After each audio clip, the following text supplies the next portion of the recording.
안녕하십니까. 주식 천리안 도깨비별입니다. 11월 9일 증시 전략 올려드립니다. 미국 증시 간밤에 어떻게 마감이 됐는지 한번 보겠습니다. 자, 미국 증시를 보기 전에 우리 증시 흐름 좋죠. 자, 우리 증시 생각보다 이틀 정도 빨리 올라왔어요. 생각보다 이틀 정도 빨리 올라왔다. 자, 이게 무슨 이야기냐? 자, 뒤로 한번 돌려봅시다. 오늘이 수요일이죠. 월. 자, 이게 지난주인데 제가 11월 이번 2주차까지는 2350에서 최하가 2350이었어요. 그리고 올라가면 이제 2380, 거기다 플러스하면 2400까지도 어차피 하루만 더 가도 2400 가는 거니까. 자, 그런데 생각보다 이틀 정도 빨리 왔다 하는 것은 며칠 전에 홍콩 지수가 7% 급등하는 날이 있어요. 그날 한 번 더 생각보다 더 올랐기 때문에 이틀이 빨리 올라온 거예요. 홍콩 증시가 급등을 했기 때문에. 홍콩 증시 왜 급등했는지는 저희 구독자님들은 다 아시겠죠. 제가 영상을 매일 올려드리니까. 자, 그러면은 지금 왜 삼성전자가 갑자기 강해지고 건설주, 철강주들이 오르느냐? 미국 공화당이 상하 의원을 다 다수를 차지할 것이다. 이런 흐름, 여론조사도 나왔고 흐름이 나오기 때문에 강한 거다. 그러면 그거하고 우리나라하고 무슨 상관이냐? 자, 첫째, 강달러, 킹달러라고 그러죠. 제가 몇 달 전부터 미국 주식 잘못 투자하면 환차손 입는다. 이런 말을 제가 강조해 드렸어요. 강조를 해드렸단 말이에요. 근데 지금 그렇게 되고 있어요. 1300원대로 달러 내려왔죠. 환율 차트입니다. 불과 며칠 전만 해도 1430원이었어요. 3일 전만 해도. 1420원 위에서는 강하게 노는 거거든요. 급격히 떨어지고 있습니다. 급격히. 이게 공화당이 정권을 잡으면 킹달러는 좀 완화돼갖고 좀 떨어집니다. 그러면은 미국 채권 가격이 오릅니다. 미국 채권 가격이 오르면 가끔 뉴스 보면 뭐 채권 가격하고 채권 수익률하고 틀린 거예요. 채권 가격이 올라가면 채권 수익률은 떨어집니다. 채권 수익률. 자, 그래서 공화당이 되면은 일시적으로 좋은 것들이 많아요. 그래서 우리나라는 철강주, 특히 철강주들이 좋을 거고, 음식료도 좋아요. 예를 들어 밀가루 같은 거 수입해 오잖아. 자재를 수입해 오는 업종들이 좋다는 거예요. 그런데 밀가루, 삼양식품 등등 있겠죠. 그런 회사들은 주가가 바닥권은 아니기 때문에 제가 언급을 안 해드리는 거고, 철강주는 이틀 전에도 말했듯이 바닥권에 있기 때문에 이건 기회다. 제가 그런 말을 했던 거고, 그래서 분위기가 점점 좋아지는 겁니다. 그리고 공화당이 또 되면은 중국이 우리가 좀 전에 제가 우리나라 지수가 이틀 정도 빨리 올라왔다. 이거는 홍콩 증시가 급등도 했고, 홍콩 증시 급등한 이유는 제가 말을 해드렸죠. 시장에선 코로나 출구 전략 이런 거지만 아니다. 유동성을 더 공급할 것이다. 그런 기대감에 오르는 거고, 그리고 시진핑 정권이 1인 체제로 바뀌었기 때문에 우리가 혜택을 보는 거. 왜? 1인 체제로 바뀌었다면 자기 마음대로잖아. 자기 마음대로. 그렇기 때문에 중국에 투자하는 외국인 투자 자본들이 빠져나온다. 중국에서 투자금이 빠져나오면 우리나라에도 올 확률이 많은 거죠. 그런 분위기를 지금 계속 가는 거예요. 그래서 중간에 변수가 생겨서 2400까지 생각보다는 하루나 이틀 빨리 왔다. 저는 중간선거 미국 오늘 끝나겠죠. 끝나고 나서 저는 2400으로 올 줄 알았어요.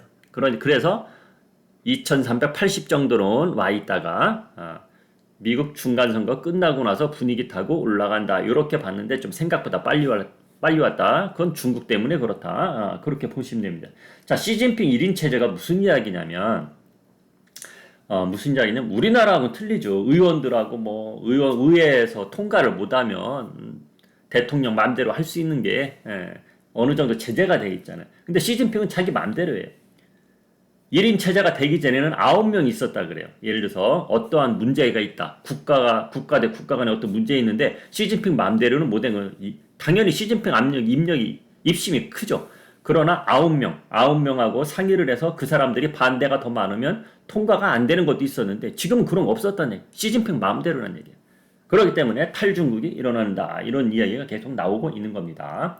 자, 이제 미국 증시로 가보겠습니다. 다우존스 1.02, S&P 0.56, 나스닥 0.49% 올라서 끝났습니다. 근데 장중에 변동성이 아주 컸었어요. 아주 컸었습니다. 차트 보여드릴게요. 순간 하락으로 갔었습니다. 차트를 보시면 순간 급격하게 하락으로 가는 것을 보실 수 있습니다. 자, 요겁니다, 요거. 자, 이렇게 약간 소폭 상승해서 시작이 됐어요. 쭉 잘 올라갔습니다. 잘 올라가다 급격하게 떨어집니다. 떨어져서 하락 구간까지 잠시 갔었습니다. 이게 15분봉입니다. 15분봉. 그러니까 하락을 해서 30분 안에 그냥 곧바로 또 올라왔다. 그래서 1.02% 올랐다. 자, 이런 변동성은 왜 있겠어요? 자, 일봉으로 보시면 올만큼 올라왔잖아요. 어느 정도. 그렇죠. 근데 이 직전 고점 여기를 넘었어요. 그렇잖아요. 며칠 전 직전 고점을 여기를 넘었어요. 넘다 보니까 차익 실현하는 사람도 나올 수 있을 거 아닙니까? 우리 증시도 2400까지 왔기 때문에 차익 실현할 사람도 이제는 있을 거예요. 그런데 제가 보기엔 차익 실현하는 사람보다 매수하는 사람이 더 많아서 종목들이 좀 더 좋을 거라고 저는 생각을 합니다. 자, 미국 증시도 그런 차익 실현 욕구 있는 사람들이 매물이 아무래도 나올 수 있으니까 쭉 빠졌다가 다시 올라왔다. 이렇게 보시면 되겠습니다. 자, 그러면 미국 증시는 좀 전에 말했듯이 공화당이 우세하면은 킹달러가 좀 수그러들 것이고, 그리고 우리 증시한테 좋은 거가 철강주 원재료를 수입하니까 좋은 거예요. 수출하는 자동차나 삼성전자는 수출하는 사람들은 킹달러가 더 좋죠. 킹달러가 좋지만은 그렇다고 그러면은 야 달러 가치가 떨어지면은 자동차들 나쁠 거 아니야? 매출은 줄어들어요. 매출은 줄어들지만은 그렇다고 해서 자동차주 막 팽팽히 치냐? 그건 아니거든. 자동차주 지금 납북 과대주거든요. 납북 과대주. 그 메리트를 찾아야 되는 거예요. 자, 언제든지 어떤 종목에 있어서 호재가 있고 악재가 있으면 호재 뉴스가 호재 메리트가 더 크면 그 악재는 사라지는 겁니다. 늘 투자는 그렇게 하셔야 돼요. 그리고 저는 이번 주에 저희 회원님들한테 자동차 관련주를 매수를 했고요. 그리고 철강 관련주도 매수를 했습니다. 이건 공화당이 우세할 거다 예측을 해서 해 놓은 거고, 그리고 만약에 오늘 오후에 공화당이냐 민주당이냐 상하원 그 발표가 나오면은 만약에 민주당이 상하 다 안 뺏기고 하나는 차지한다 그러면은 최근에 민주당이 밀고 있는 친환경 쪽, 친환경이면 풍력, 태양광 그런 쪽이잖아요. 그렇죠? 우리나라 종목들도 태양광 관련 종목들이 최근 계속 빠졌단 말이에요. 저는 그 종목을 딱 보고 있다가 만약에 민주당이 의외로 민주당이 우세한데요. 그런 상황이 나오면 그 태양광 관련주들이 단기적으로 급등이 나올 수 있거든요. 그래서 준비하고 있다가 여기 땅 하고서 딱 매수할 수도 있어요. 그런 것도 오늘 단타 치는 분들 전략을 드립니다. 그러니까 준비만 하고 있다가 뉴스를 계속 봐야 돼요. 아, 공화당이 우세입니다. 민주당 우세입니다. 이런 걸 보면서 민주당이 우세가 나온다. 그러면은 뭐 희박한 이야기지만 만약에 그렇게 된다면 그렇게 친환경 관련 태양광 요즘에 빠졌는데 그거를 단기적으로 올라갈 수도 있다. 이겁니다. 민주당이 우세해야 올라간다는 얘기입니다. 자, 그래서 오늘 우리 증시 대응은 어떻게 해야 되냐? 그냥 가만히 있는 거지 뭐 어떻게 합니까?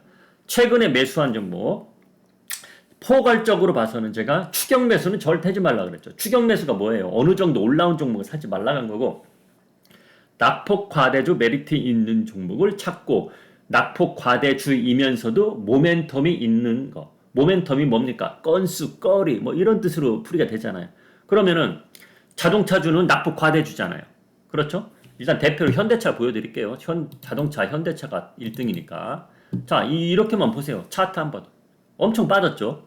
자, 엄청 빠졌는데 일단은 3박자 중에 1박자 낙폭 과대주 1박자, 2박자. 그러면은 IRA 인플레이션 감축법 공화당이 되면은 민주당 바이든이 만든 인플레이션 감축법 그것을 개정할 수 있다. 개정할 수 있다. 그럼 자동차한테도 좋다. 수출하는 우리 자동차한테도 좋다. 그 기대감. 그 이 박자가 맞아 떨어지는 거예요. 그렇죠? 그러면은 매수할 수 있겠구나. 이런 식으로 다가가는 거예요. 종목 선택을 할 때는. 그래서 자동차주가 되는 거고, 철강주는 간단합니다. 딱 하나입니다. 환율 하락, 달러 하락. 이거에 메리트가 있는 거. 왜? 원자재를 수입해 오니까 싸게 수입해 오잖아. 비싸게 수입해 오다가. 싸게 수입해 오잖아. 그 메리트가 있다는 거예요. 그러다 보면 영업이익이 늘겠죠. 그렇죠? 예, 자재를 싸게 사니까 그렇게 되는 거예요. 자, 그리고 외국인 투자자들은 환차익을 봅니다. 환차익. 자, 미국 주식 하면은 환차 손본다 그랬죠. 그래서 제가 미국 주식 얼마 전부터 안 하는 게 좋다 하는 거예요.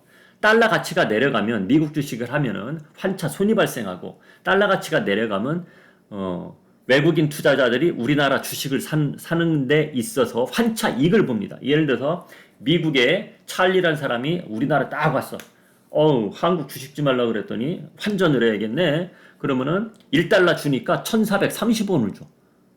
일주일 전에 삼성전자 살려고 찰리라는 사람이 환전을 했어. 근데 1달러 딱 주니까 1430원을 줘요. 그렇죠?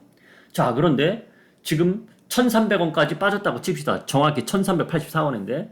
자, 그런데 한국 삼성전자 일주일 만에 5% 올랐어. 나 5% 먹고 팔아야지.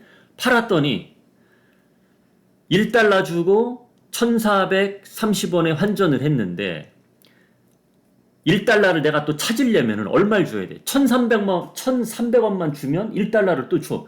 야, 여기서 환차익 130원을 또 이득을 받네? 이렇게 되는 거예요. 그래서 외국인 투자자들이 달러가 떨어지면 잘 안 빠져나간단 말이야. 야, 환차익도 더 봐야 되네? 야, 아직 나가지 마. 더 있어 보자. 지수는 올만큼 왔지만은 좀 더 보자. 이러기 때문에 외국인 안 나간단 말이야. 그래서 우리 증시에는 지금 메리트가 많다는 얘기예요. 그것만 알고 계시면 됩니다. 그래서 낙폭 과대주 아직도 많습니다. 빨리빨리 찾아갖고 투자를 하세요. 자, 저는 오늘 여기서 줄이겠습니다. 엑기스 내용을 많이 올려드린 겁니다. 투자하는 데 도움이 되라고. 지금까지 주식 전략 도깨비였습니다.